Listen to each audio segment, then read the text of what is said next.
समय का पहिया बहुत अनोखा होता है और जब बात आ जाए मृत्यु की ना, तब तो समय का खेल ही अलग है। जब एक इंसान अपनी शरीर छोड़ के इस दुनिया से जाता है ना, तब ना उसके साथ उसका परिवार जाता है, ना ही उसकी धन दौलत और ना ही उसके चाहने वाले मित्र जा पाते हैं। हमारे शास्त्र में ऐसा भी माना जाता है कि जिस इंसान की मृत्यु होने वाली रहती है, उसको कुछ दिन पहले से ही काली साया दिखना चालू हो जाती हैं। और जब मौत आती है तो एक कोहरा धूप सा छा जाता है। एक विशाल सी शरीर, लाल आंखें और डरावनी सी स्माइल होती है और शरीर से ये आत्मा को खींच ले जाते हैं दूत। और ऐसा भी माना जाता है कि आत्मा शरीर को छोड़ने का नाम नहीं लेती है, तब आत्मा को शरीर से जबरदस्ती खींच के ले जाया जाता है और आत्मा को ले जाते हैं स्वर्ग में। और इस सफर को कई सदियों का बताया जाता है। पर एक परंपरा है जो मृत्यु हो जाने वाले इंसान के परिवार को इस धरती पर रह के पूरी करनी होती है, जिससे उस आत्मा को शांति मिल सके। हमारे हिंदू धर्म में इन परंपराओं का उल्लेख हमारी गरुड़ पुराण में लिखा हुआ है और इस परंपरा को पूरा करने से ही आत्मा को शांति मिलती है। तो स्वागत है हमारे इस छोटे से प्यारे से YouTube चैनल में, जहां आपको अनसुनी कहानियां सुनने को मिलेंगी। और आज इस वीडियो में आपके मन में जितने भी सवाल होंगे मृत्यु हो जाने के बाद जो परंपराएं होती हैं उसको लेकर, सारे क्वेश्चंस का सल्यूशन इस वीडियो में है। और इस दुखद परिस्थिति पर आप उस परिवार के उनके साथ रहकर उनका सहयोग कर सकते हैं। जैसा मैंने पहले ही कहा था कि मृत्यु होने वाले इंसान के सामने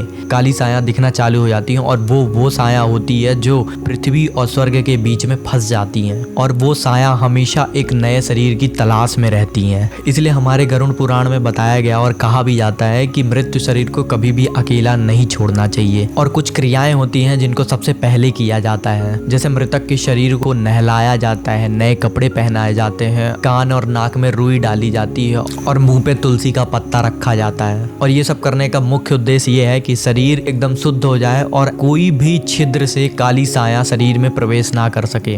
और शव को शुद्ध करने के बाद उसका किया जाता है अंतिम संस्कार। ऐसा कहा जाता है कि शव को चंदन की बनी चिता पे लिटाया जाता है या रखा जाता है। उसके बाद ऐसा कहा जाता है कि उस परिवार के गुरुजी या पुजारी अपने मंत्रों से उस शव को शुद्ध करते हैं। उसके बाद उस परिवार के बड़े बेटे या फिर कोई पुरुष से अंतिम संस्कार की प्रक्रिया कराई जाती है। ऐसा माना जाता है कि जैसे ही शव में आग लगती है, वैसे ही आत्मा पृथ्वी के बंधन से मुक्त हो जाती है। पर देखा जाए तो मुख्य उद्देश्य ये है कि जो उसका परिवार होता है वो दुख की वजह से रोता रहता है और विश्वास नहीं कर पाता है कि वो इंसान अब इनके बीच नहीं रहा। तो वो परिवार पूरी शिद्दत से, दुनिया की पूरी ताकत से उस इंसान को वापस मांगता है। और वही चिता में लगी आग साबित करती है कि अब वो इंसान हमारे बीच नहीं रहा और हमें कोई उम्मीद नहीं रखनी चाहिए कि अब वो इंसान वापस आएगा। और साथ ही साथ इस परिवार के पुरुष और बच्चे सर मुंडवा लेते हैं, जिससे ये साबित होता है कि इस परिवार के साथ कोई दुखद घटना घटी है। और ये सारी क्रियाएं एक बड़ा बदलाव का प्रमाण देती हैं। ये तो एक शुरुआत है, अभी तो एक लंबी यात्रा करनी पड़ती है, जिसमें आत्मा को यमलोक तक पहुंचाने के लिए कुछ क्रियाएं की जाती हैं। यमलोक तक पहुंचने के लिए आत्मा को एक लंबी और खतरनाक यात्रा तय करनी पड़ती है।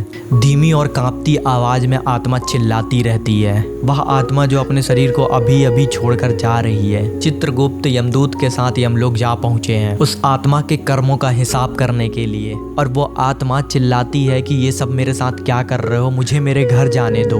दर्द से किलकिलाती आत्मा को ये समझ ही नहीं आता है कि वो अपनी शरीर छोड़कर आ चुकी है। उसके साथ चल रहे यमदूत उसको मार कर पीट कर ये एहसास दिलाते हैं कि अब उसके साथ कोई नहीं है, उनके परिवार के अलावा कोई नहीं है जो इस आत्मा को शांति दे सकता है। यमलोक तक पहुंचने के लिए रास्ते में ऐसे कई खतरनाक मोड़ आते हैं, इनका सामना आत्मा को खुद अकेले ही करना होता है। और इसी बीच सबसे खतरनाक हिस्सा माना जाता है वैतरणी नदी का।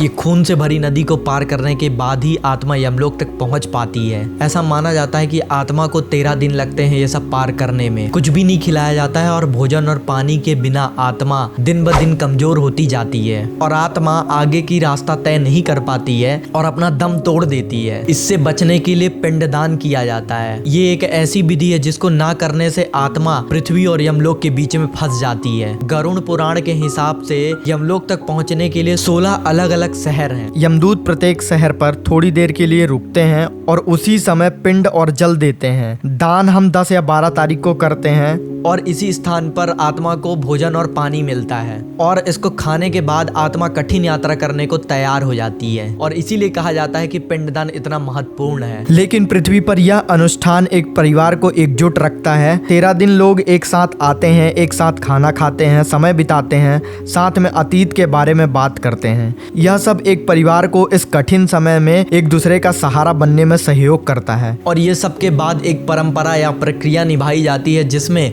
मृतक के शरीर की अस्थि को गंगा नदी में बहाया जाता है। इसके पीछे मुख्य उद्देश्य ये है, जैसे ही वो अस्थि गंगा मैया को छूती है वैसे ही आत्मा को मोक्ष मिल जाता है और ये आखिरी मौका होता है उस परिवार के लिए, उस मृतक की अस्थियों को उस परिवार की बंधन से मुक्त कर दिया जाता है। किसी भी परिवार के लिए किसी सदस्य की मृत्यु एक ऐसी घटना होती है जो कि बहुत कुछ बदल देता है। कई लोग टूट जाते हैं और कई परिवार टूट जाते हैं। मृत्यु एक ऐसी घटना है जिसका प्रभाव हर किसी पर अलग अलग तरीके से पड़ता है और ऐसे में ही ये संस्कार एक परिवार को एकजुट रखने में मदद करते हैं।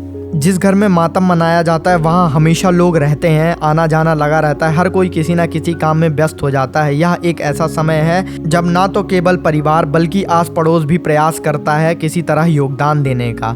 इन सभी अनुष्ठानों का सबसे गहरा उद्देश्य और अर्थ ये है, हमें अपने प्रियजनों की सेवा करने का एक अवसर मिलता है। उनके मरने के बाद हम उन्हें नहलाते हैं, नए कपड़े पहनाते हैं, खाना खिलाते हैं और पानी पिलाते हैं और साथ ही उन्हें अपने मन की बात बताने की कोशिश करते हैं और अंत में उन्हें अलविदा कहते हैं। किसी प्रियजन की मृत्यु से एक परिवर्तन का चरण होता है। आप अपना सिर मुंडवाते हैं और जब तक आपके बाल वापस आते हैं तब तक काफी समय बीत चुका होता है, जो दर्शाता है कि दर्द पीड़ा घटना बहुत गहरी है। यह मृत्यु जीवन का अंत नहीं है बल्कि यह एक नई यात्रा की शुरुआत है, पृथ्वी से यमलोक तक, जिसके बाद या तो आत्मा को मोक्ष मिलता है या फिर नया जन्म लेती है और फिर से शुरू होती है एक नई कहानी। आत्मा की इस यात्रा को सरल बनाने के लिए हमारे ग्रंथों में इन क्रियाओं का अनुष्ठान और उल्लेख किया गया है। इन सब बातों या विचारों के बाद आप क्या जानते हैं वो हमारे कमेंट बॉक्स में जरूर बताएं और ऐसी अनसुनी कहानी के लिए हमारे चैनल को सब्सक्राइब करें। और सबसे बड़ी बात ये कि अगर आपको ऐसी अनसुनी कहानियां पता है तो प्लीज हमें कमेंट करके उन कहानियों से अवेयर करें, जिससे उन कहानियों को आपके सामने ला पाएं। तो मिलते हैं जल्दी ही अगली वीडियो के साथ। राधे राधे।